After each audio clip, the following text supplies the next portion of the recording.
안녕하십니까. 세상 읽어주는 남자 이상훈입니다. 오늘은 인텔 미티어 레이크를 통해서 반도체 산업의 특징을 생각해보는 시간을 갖겠습니다.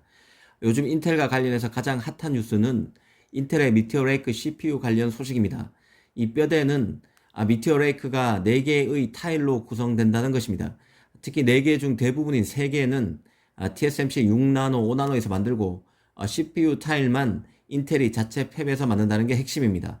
이 간단한 소식에는 많은 시사점이 들어있다는 생각이 드는데요. 인텔의 미티어 레이크 CPU를 통해서 이 반도체에서 메모리와 파운드리 간의 차이점, 왜 인텔이 제조 역량을 포기하지 못하는지, 제조 파트인 파운드리가 왜 가동률에 연연할 수밖에 없는지, 이 삼성 파운드리가 왜 CPU 수주가 중요한지 등에 대한 통찰을 얻을 수 있습니다. 이런 점을 천천히 짚어드리겠습니다.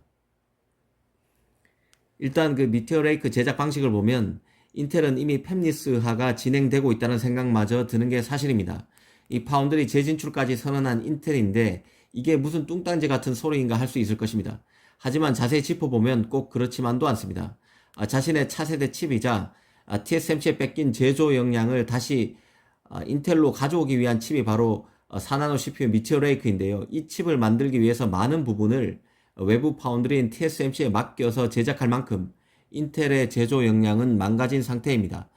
그럼에도 인텔은 제조를 포기하지 않고 대려 파운드리 재진출을 통해서 다른 팹리스의 칩마저 만들겠다고 선언했습니다. 물론 이런 결정에는 미중 기술 전쟁의 핵심인 국가 전략 자산으로서 반도체의 제조 역량을 포기할 수 없다는 미국의 전략적 판단이 깔려 있는 것이지만 냉정히 보면 인텔은 칩 경쟁력 제고 그 자체를 위해서도 제조를 포기하지 않고 있습니다. 이 사실 자체 팹을 갖고 있는 것과 그렇지 않은 것 사이에는 큰 차이가 있을 수밖에 없습니다. 자신만의 팹이 있다면 없다면 자신의 설계를 결국 제조 기술을 운영하는 파운드리에 일일이 맞춰야만 합니다. 즉 팹리스가 설계할 때부터 제조 파트인 파운드를 의식해야 하기 때문에 설계할 때 유연성이 떨어질 수밖에 없습니다. 그 결과 칩의 성능도 약화될 수밖에 없습니다. 마진은 떨어지게 되는 것이죠. 주도권이 팹리스가 아니라 파운드리로 넘어갑니다. 하지만 스스로 제조와 설계를 모두 할 수 있다면 반대로 제조 기술을 설계에 맞추게 됩니다. 이 설계 파트가 주도권을 갖는다는 뜻으로 이는 칩의 성능 개선에 최적의 조건을 구축한다는 뜻을 함축하는 것입니다. 그래서 인텔이 TSMC 삼성에 뒤지기 시작한 제조 기술 확보에 여전히 목을 매달고 있다고 볼 수 있습니다. 더구나 인텔은 CPU 등 시스템 반도체를 만듭니다. 메모리가 정보 저장을 위한 칩이라면 시스템 반도체는 논리와 연산, 제어 기능을 위한 칩입니다.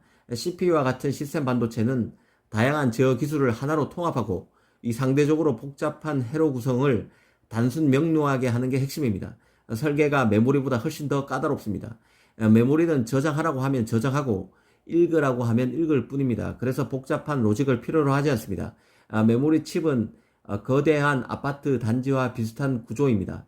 이해하기 상대적으로 쉬운 유사한 형태가 반복돼서 빽빽하게 들어차 있는 구조입니다. 반면 CPU는 데이터 저장이 아니라 연산이 목적입니다.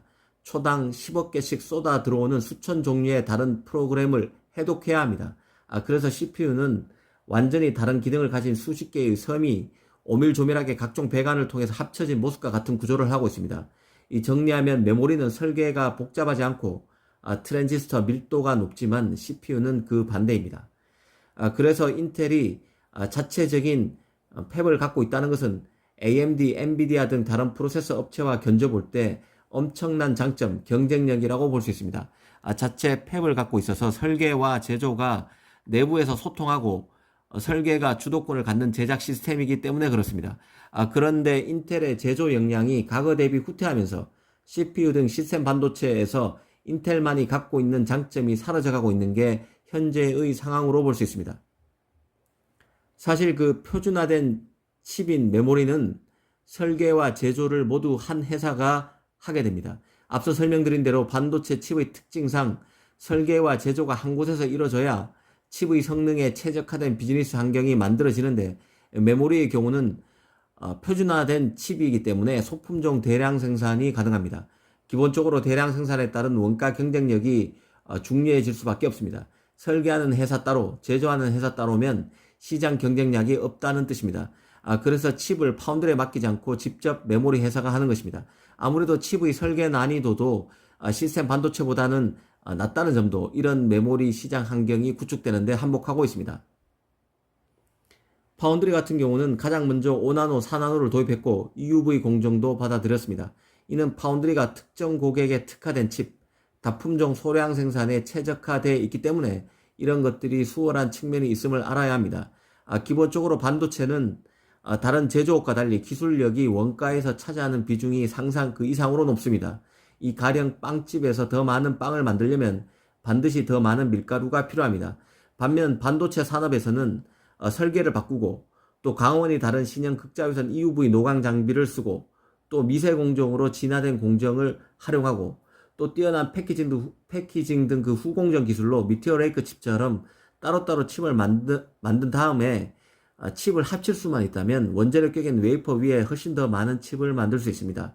더 뛰어난 미세 공정을 구현할 수 있다는 얘기는 트랜지스터당 원재료비와 인건비를 크게 낮출 수 있다는 의미와 같습니다.